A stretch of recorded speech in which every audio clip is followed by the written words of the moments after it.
Lucifer, What do you want? a moment of your time.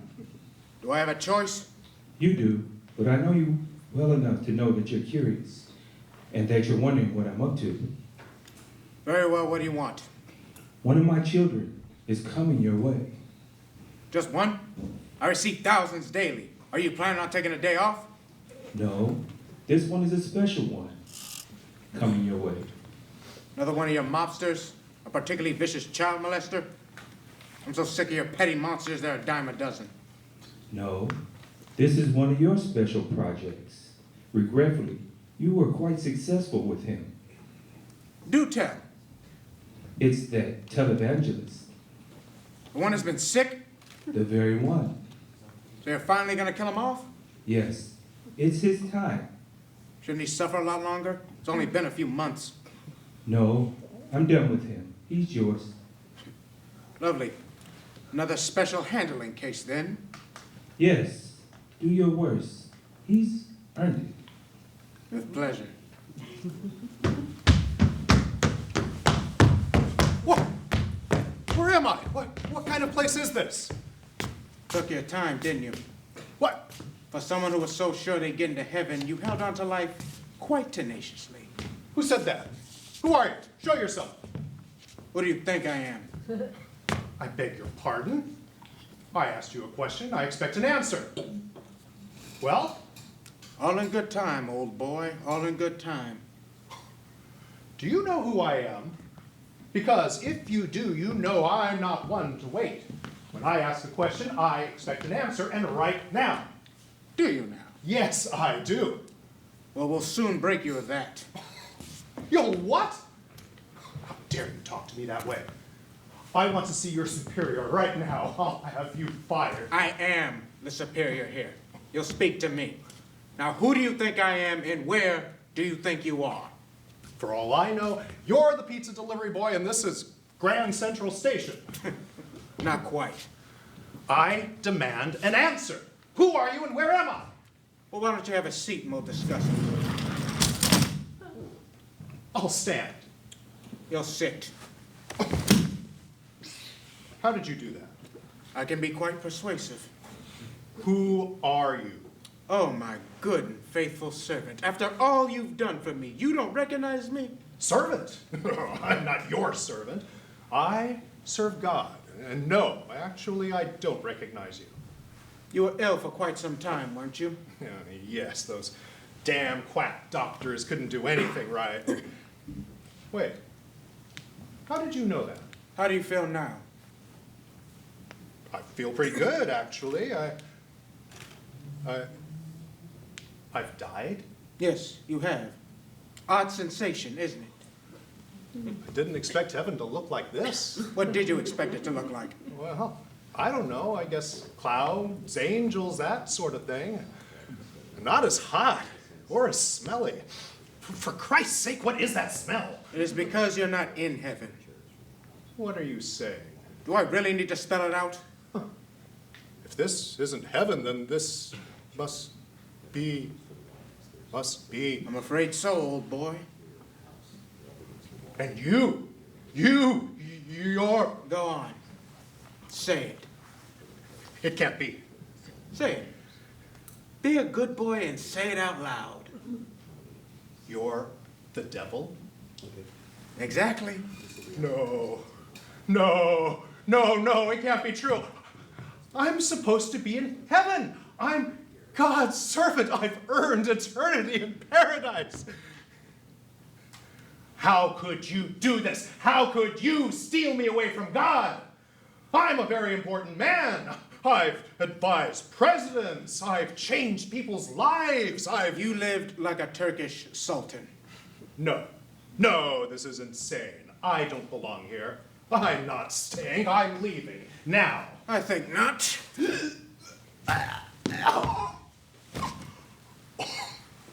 Oh, you devil.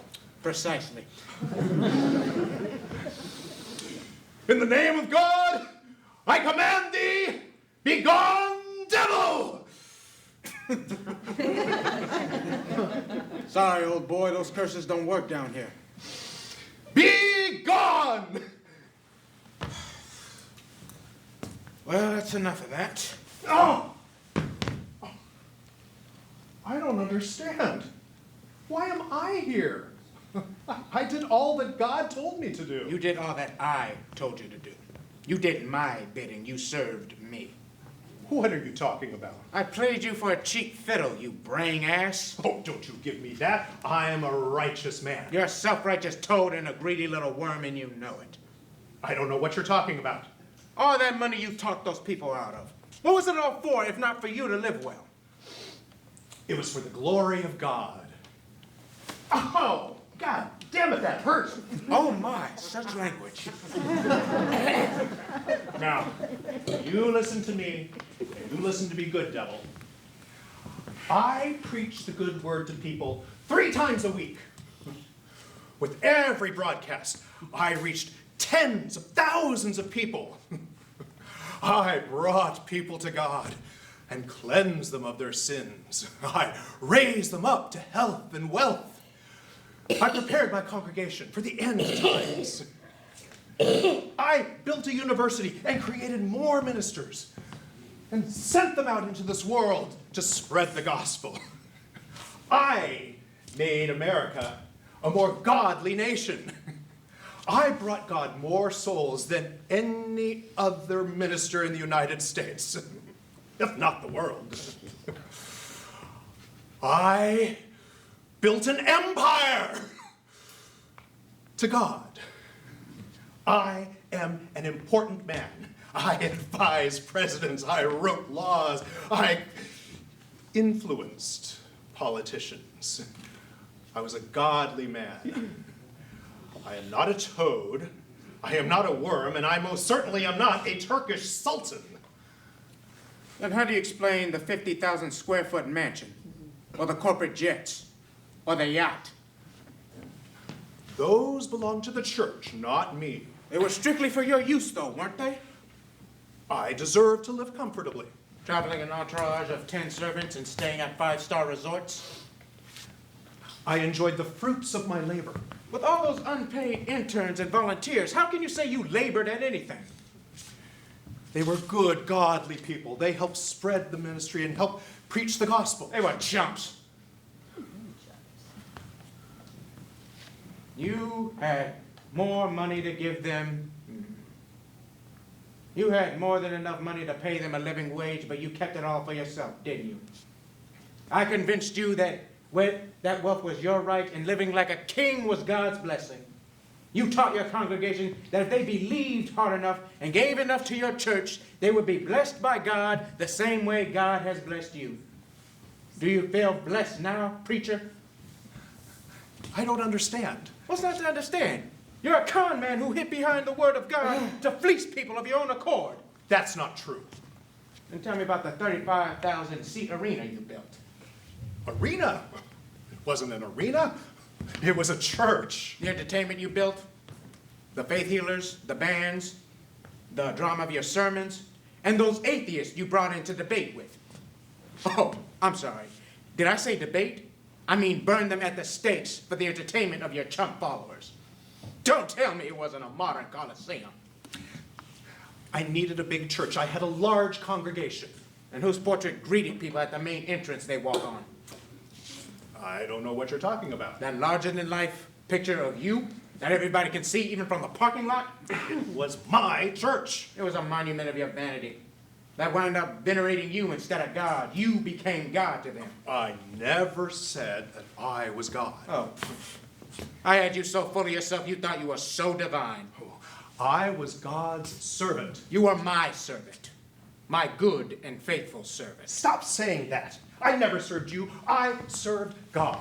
You will keep telling yourself that while working at the Brimstone Mines. You have brimstone mines. Not really. Just a figure of speech. You have something much less pleasant in your future. Like what? You'll know soon enough. Look, you seem like a reasonable man. Let's talk. We can make a deal. Really? What do you have in mind? Well, Perhaps since I brought you so many souls, I've earned some compensation for my efforts? You turn your congregation to the wolves. Well, it's not my fault they didn't listen to God, is it? Besides, now that you have them, I can't do anything for them. I already have their souls. You can't give me something I already have. Try harder. I can help you with my successor. I can help you get him to bring you more souls. You turn in on your son-in-law. He's a slimy little prick. I hated him. I always thought my daughter could do better. His soul is not yours to give. I already have my hooks in him. And you're right. He is a slimy little prick. A simpleton to boot. But fortunately, he's just as greedy and self-righteous as you. I have high hopes for him and your daughter. Come on. There must be something you want that I can give you. I'm an immortal being. What could there possibly be in this universe that you can give me? One of my jets? I don't need aircraft. Oh, still, they're fun to fly in. I can fly myself anywhere, anytime. My yacht was quite luxurious, a veritable palace at sea. I've been on them all. I really need to get to heaven. Tell me what you want, and I'll get it for you. There's nothing you can do or give me that'll change anything. You received judgment, and you're here for eternity. We can't deal? No. Well, then why did you try to negotiate with me? For the enjoyment of watching you squirm. Did you really think you can bribe me, my good and faithful servant? Why, beast? Why me? Because your greedy little nature betrayed you early. You'd only been preaching for a few months and had some real cash in your pocket. You learned to get people to give you money. The more you got, the more you wanted. The enemy tried to tell you that there were better uses for that money, but I helped you rationalize it by saying you earned it. You were God's worthy servant, and you deserved it. The enemy tried to get you to use all that money you were making to ease the lives of those who had it bad, but I convinced you that if you kept it, you could witness to people and be an example of a godly life. After that television show you got, you took off like a runaway express train. We hardly had to do anything to keep you going. In fact, television became one of my best recruiting tools. Some underling named Wormwood figured it out, actually. Poor fellow was a disgraced apprentice when we saw the potential in it. Completely redeemed himself to that suggestion. All those meat puppets God loved so much got into their heads that the fantasy in their sets was reality. You became a miraculous being to them with that show you put on. How could witnessing be diabolical? It was what we had you tell them. We had you tell them, your sheep, that by having more than others meant they were more blessed by God. It was a whole raft of sins in one go. Greed, gluttony, lust, envy, vanity, all in one package. I taught them nothing like that. Still think you can lie to me? Satan, your old buddy? I'm not lying. You're Satan, you're the liar, and I'm not your buddy. Oh, come now. I have you by the balls. Why would I lie to you now? Because you're Satan, and that's what you do. Oh, I'll tell you when I'm lying. Oh, your lips are moving, you're lying. Charming. Tell me about those women. What women? The women you seduced? I don't know what you mean. Really? What about the choir director in Ohio? Miranda. The very one. What about her? The whoopee you made with her and the money you paid her to keep your story? Leave her out of this. Oh, she's very much a part of this. There's also the hotel maids in Los Angeles, New York, Paris, London, some prostitutes in Rome. That's enough of this. And that high school intern. How old was she? She wasn't exactly willing, was she? That's enough! She bewitched me. She was hot, wasn't she? Ooh, you're sick. And you're my good and faithful servant. What do you want from me? A confession? Will you then release me and let me go to heaven? I don't need a confession. I already know everything. As far as getting into heaven, that's never gonna happen. You're here, and you're staying here for eternity. I had no idea. Oh, yes, you did. It was all in that book you beat and threatened people with. God kept trying to get you to care for people, but all you did was use them. You need to stop lying to yourself. You knew full well what you were doing. Fine. I'm a sinner. Happy now? Delirious, but it doesn't change anything. I'm really screwed, aren't I? Most certainly. But have you ever spared a thought for your flock? I mean, there's so many of them down here. Leave them out of this. Oh, they're very much a part of this. You led them to this. And unless they twig to the fact that you led them here, they'll be joining you. The look on their faces when they get here is precious. I never get tired of it. You must let me go back. You must let me warn them. What? Do you think you can be Lazarus? That was just a story, a parable. Lazarus wasn't even real. And besides, God said no to him too, didn't he? You can't leave me like this. I'm supposed to be in heaven. You still don't get it, do you? All you big-time television preachers are great for me. Your greed and vanity blinds you to the enemy. My demons play you like cheap violins, and you play those sorry saps in your flock for us. You'll have plenty of company, I assure you. Not only will your colleagues be joining us, but your entire congregation as well. Unless the ones who don't wise up. We've lost a few, true, but so many of them ride out to the very end, we hardly miss the ones we lose. But you needn't worry about that. You'll have plenty of time to ponder your failings. Eternity, in fact, my good and faithful servant.